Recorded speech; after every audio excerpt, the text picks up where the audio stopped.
Hello students, हमने अभी तक टेंजेंट एंड नॉर्मल में टेंजेंट और नॉर्मल का स्लोप निकालना समझ लिया। हमने उसमें टेंजेंट और नॉर्मल की इक्वेशन कैसे निकालते हैं वो भी देख लिया। आज हम उसी से रिलेटेड एक टॉपिक है वो पढ़ेंगे। ये है angle of intersection of curves. मतलब दो कर्व्स कहीं पर यदि इंटरसेक्ट करते हैं तो उनके बीच का एंगल हमें कैसे निकालना है।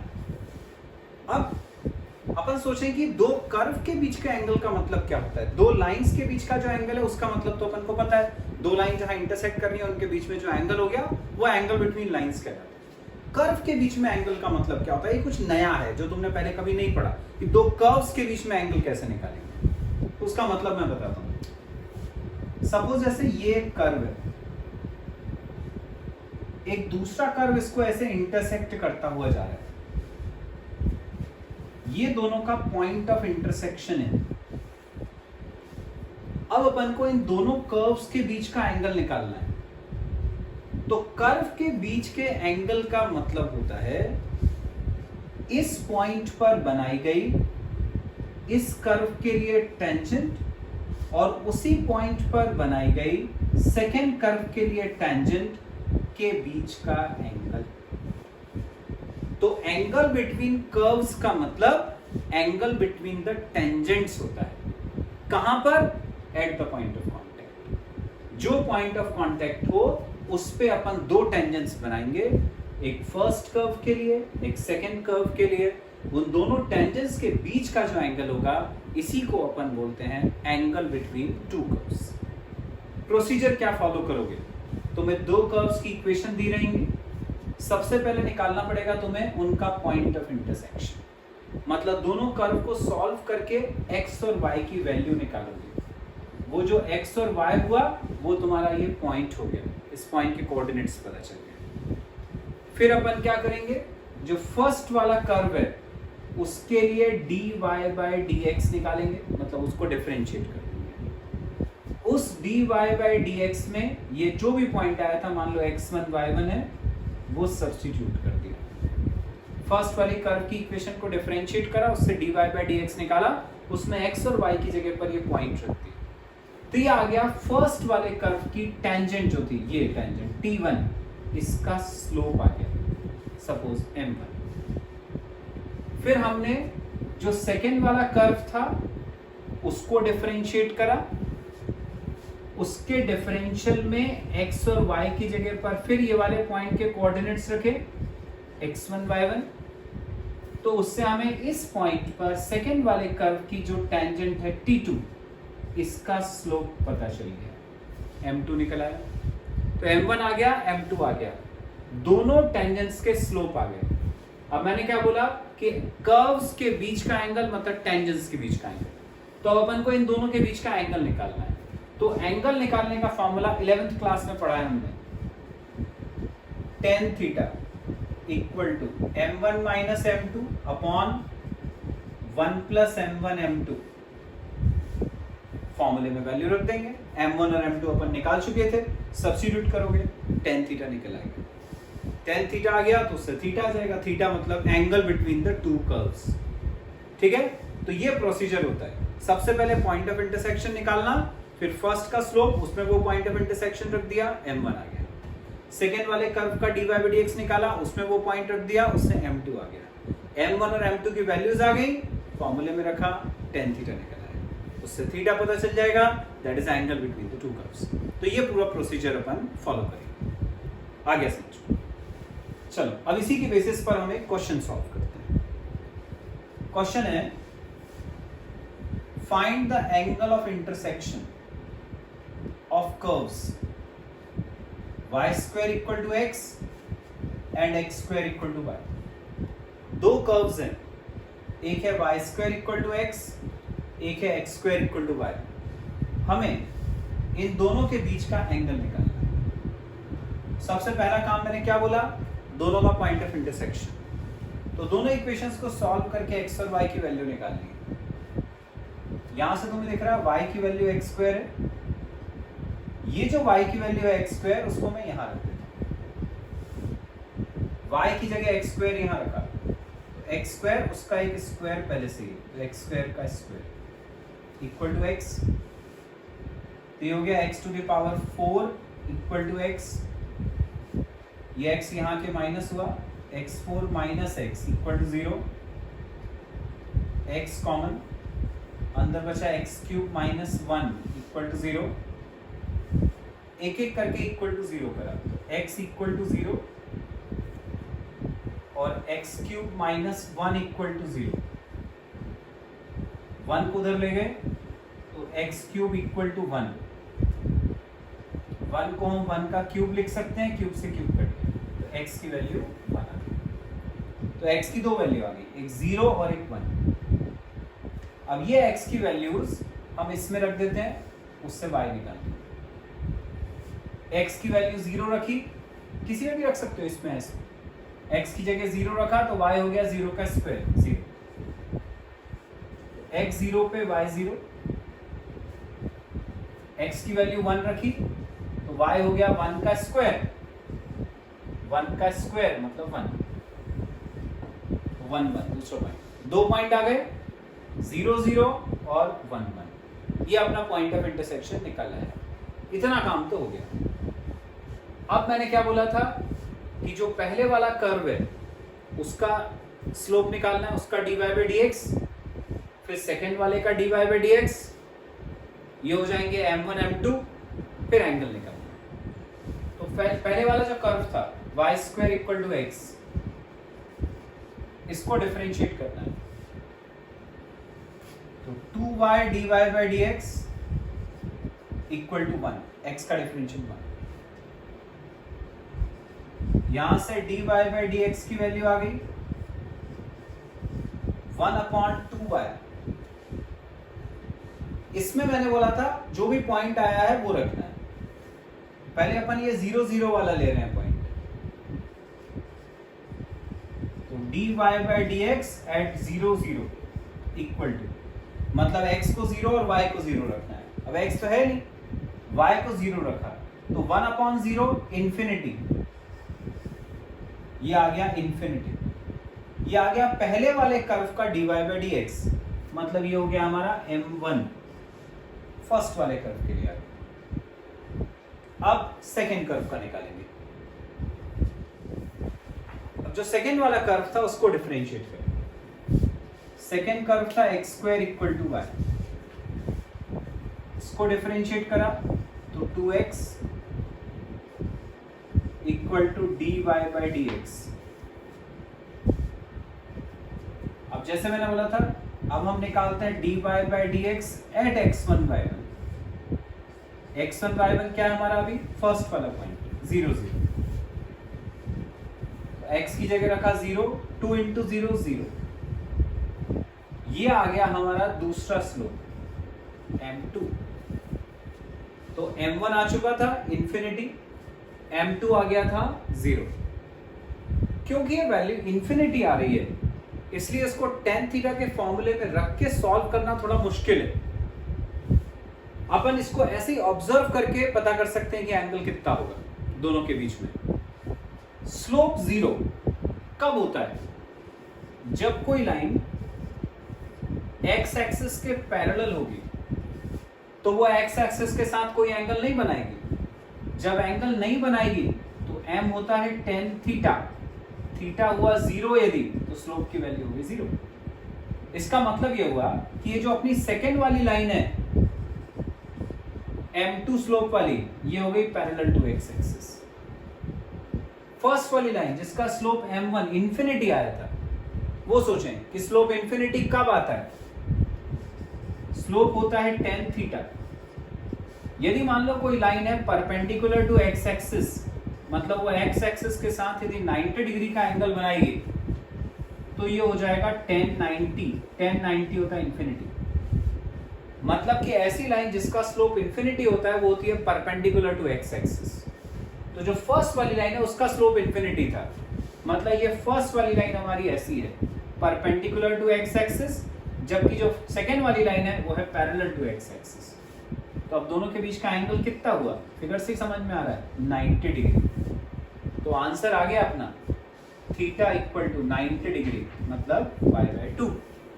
हमने इस केस में tan थीटा का फॉर्मूला नहीं लगाया, इसलिए नहीं लगाया क्योंकि एक स्लोप इन्फिनिटी था, इन्फिनिटी के साथ बस सॉल्व नहीं कर पाते, तो अपन ने ऑब्जर्वेशन से वैल्यू निकाल ली 90 डिग्री। ये पहला केस हो गया। ये तब हुआ जब पॉइंट ऑफ इंटरसेक्शन था 0 0। अब दूसरा पॉइंट 1 1। दो पॉइंट ऑफ इंटरसेक्शन है, मतलब कर्व ऐसे हैं जो दो जगह एक दूसरे को काट रहे हैं, इसलिए दो पॉइंट ऑफ इंटरसेक्शन है। अब सेकंड वाले पे अपन निकालेंगे m1 m2, फिर दोनों के बीच का एंगल। 1 1 के लिए निकालेंगे अपन फर्स्ट का स्लोप, हम निकाल चुके हैं। y² इक्वल टू x के लिए हमारा dy/dx आया था 1/2y, जिसको अपन ने नाम दिया था m1। हम इसमें 1 1 पे निकालते हैं वैल्यू, तो dy/dx at 1 1 equal to x और y की जगह 1 1 रखना है, x तो है नहीं, y की जगह 1 रखना है, 1/2 इंटू 1/2। ये हो गया m1 फर्स्ट का स्लोप। सेकेंड का निकालना है, ये सेकेंड वाला कर्व था जिसका dy/dx अपन निकाल चुके थे 2x, उसमें x की जगह पर 1 1 रखना है, तो इसके लिए निकाला हमने dy/dx at 1 1 equal to x की जगह रखा 1, तो 2 1 जा 2 आ गया। ये हो गया हमारा m2। तो पता चल गई अपन को m1 और m2 की वैल्यूज। बस अब निकालते हैं angle tan theta, m1 minus m2 upon 1 plus m1 m2 का मॉड, वैल्यू रखेंगे m1 1/2 minus m2 2 upon 1 plus m1 1/2 m2 2, डाल दी वैल्यूज। एलसीएम लिया इसमें, ऊपर 2 एलसीएम, तो 1 माइनस 4 माइनस 3/2, नीचे 2 प्लस 2 4/2, 2 से 2 कट गया, -3/4 का मॉड मतलब +3/4। ये किसकी वैल्यू आई? ये आई tan थीटा की वैल्यू। थीटा निकालना है तो tan उस तरफ जाएगा, तो थीटा आ गया tan इनवर्स 3/4। ये आ गया अपना एंगल। तो दो आंसर आएंगे हमारे। पहला वाला आंसर हमने निकाल लिया था π/2, और ये दूसरा tan इनवर्स 3/4। तो ऐसे अपन निकालते हैं एंगल बिटवीन टू कर्व्स। ठीक है,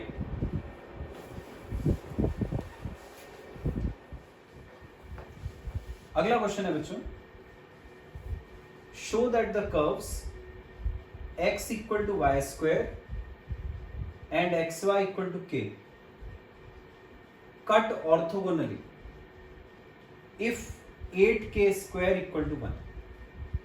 ये जो वर्ड है ऑर्थोगोनली, इसका मतलब होता है परपेंडिकुलर। मतलब अपने को क्वेश्चन में ये दिया हुआ है कि जो दो कर्व्स हैं वो पॉइंट ऑफ इंटरसेक्शन पर परपेंडिकुलर है। परपेंडिकुलर है मतलब 90 डिग्री पर इंटरसेक्ट कर रहे हैं, ये अपन को पहले से ही दिया है।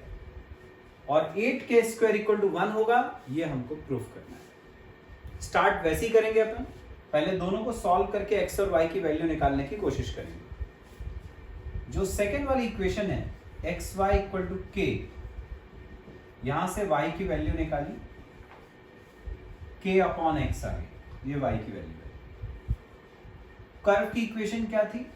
x equal to y square, ये y की वैल्यू यहां रखी, तो x इक्वल टू y का स्क्वायर है मतलब इसका स्क्वायर, ये हो जाएगा k square upon x square, ऐसा हो गया। क्रॉस मल्टीप्लाई करा तो x क्यूब इक्वल टू हो गया k स्क्वायर, क्यूब हटाएंगे तो k की पावर आ गई 2/3। ये x निकाल लिया अपन ने। पॉइंट ऑफ इंटरसेक्शन मतलब x और y दोनों, x आ गया, ये x की वैल्यू इसमें डालते हैं, y निकालेंगे तो y हो गया k अपॉन x, x की जगह रखा, k की पावर 2/3। डिवीजन में पावर माइनस हुई यहां पर पावर है 1, यहां 2/3, तो k की पावर हो जाएगी 1 माइनस 2/3 मतलब 1/3 y आ गया। तो ये x और y दोनों पता चल गए। अगली स्टेप क्या बताई थी मैंने, पहले कर्व को डिफरेंशिएट करोगे, dy by dx निकालोगे, उसमें x और y की जगह गिवन पॉइंट रखोगे, इससे पता चलेगा तुम्हें m1, फिर सेकेंड वाले से m2 और फिर एंगल निकालेंगे। तो फर्स्ट वाले कर्व को डिफरेंशिएट करते हैं। पहला curve x equal to y square, इसको डिफरेंशिएट करा तो 1 equal to 2y dy by dx, 2y को नीचे ले गए तो dy बाई dx की वैल्यू आ गई 1/2y।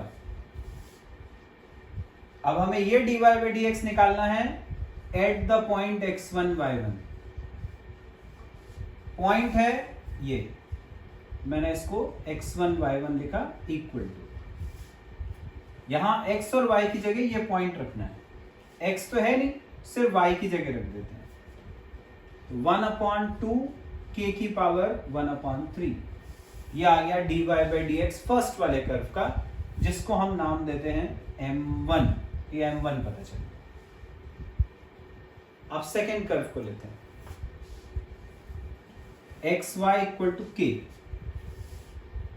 इसको डिफरेंशिएट करेंगे, लेफ्ट साइड में दो फंक्शन है, product rule, x dy by dx plus y into 1 equal to k constant है इसका 0।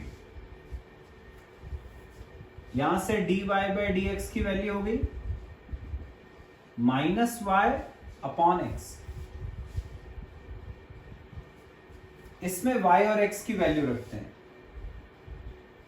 तो dy by dx equal to हो गया माइनस y आया था हमारा k की पावर 1/3, तो माइनस k की पावर 1/3 अपॉन x की वैल्यू k की पावर 2/3, k की पावर 2/3। ये जो सेकेंड वाला dy बाई dx है, इसको हम नाम देते हैं m2, तो m2 हो गया माइनस k की पावर, डिवीजन है पावर माइनस, तो 1 माइनस 2 माइनस 1/3, ये m2 आ गया। उससे पहले जो अपन ने निकाला था ये हमारा m1 था, तो m1 और m2 अपने को पता चल गया। अब क्वेश्चन में क्या बोला था कि दोनों कर्व्स ऑर्थोगोनली इंटरसेक्ट कर रहे हैं। ऑर्थोगोनली मतलब मैंने बोला परपेंडिकुलर, परपेंडिकुलर की अपन ने कंडीशन पढ़ी, m1 m2 इक्वल टू -1, हम सीधे ये कंडीशन लगा देते हैं, tan थीटा वाले फॉर्मूले से भी आ जाएगा पर उसमें बड़ा पड़ेगा। वैल्यू रख देते हैं, ये m1 रखा 1/2 k की पावर 1/3, m2 माइनस k की पावर -1/3 है, उसको नीचे ले जाता हूं तो +1/3 हो जाएगा, इक्वल टू -1। m1 की वैल्यू रख दी, m2 की वैल्यू रख दी, ये माइनस से वो वाला माइनस कैंसिल, तो आ गया 1/2 k की पावर 1/3 और 1/3 इनटू में पावर प्लस हो गई तो 2/3 इक्वल टू 1। यहां तक आ गया 1/2 k की पावर 2/3 इक्वल टू 1। इसमें दोनों तरफ क्यूब कर देते हैं, ये पावर में जो अपॉन वाला 3 है उसको हटाने के लिए 1/2 k की पावर 2/3 इसका क्यूब इक्वल टू 1 का क्यूब, दोनों तरफ क्यूब कर दिया। 1 का क्यूब हो गया 1, 2 का क्यूब हो गया 8, k की पावर 2/3 का क्यूब, 3 से 3 कटेगा, k स्क्वायर, 1 का क्यूब 1, क्रॉस मल्टीप्लाई, ये उधर गया, 1 equal to 8k square, 8k square की वैल्यू 1 आ गई, यही अपन को प्रूफ करना था। आगे समझ में, तो हमने m1 निकाला, m2 निकाला, परपेंडिकुलर की कंडीशन लगाई, m1 m2 इक्वल टू -1, उससे जो प्रूफ करना था वो अपन ले आए। तो अब इसके क्वेश्चंस जो है वो वर्कशीट के वो तुम सॉल्व करो, उसमें कोई भी डाउट आता है तो मुझे बताओ। यदि ये बन जाता है तो टेंजेंट और नॉर्मल अपना कंप्लीट हो जाएगा, फिर हम अगला टॉपिक स्टार्ट करेंगे। Thank you.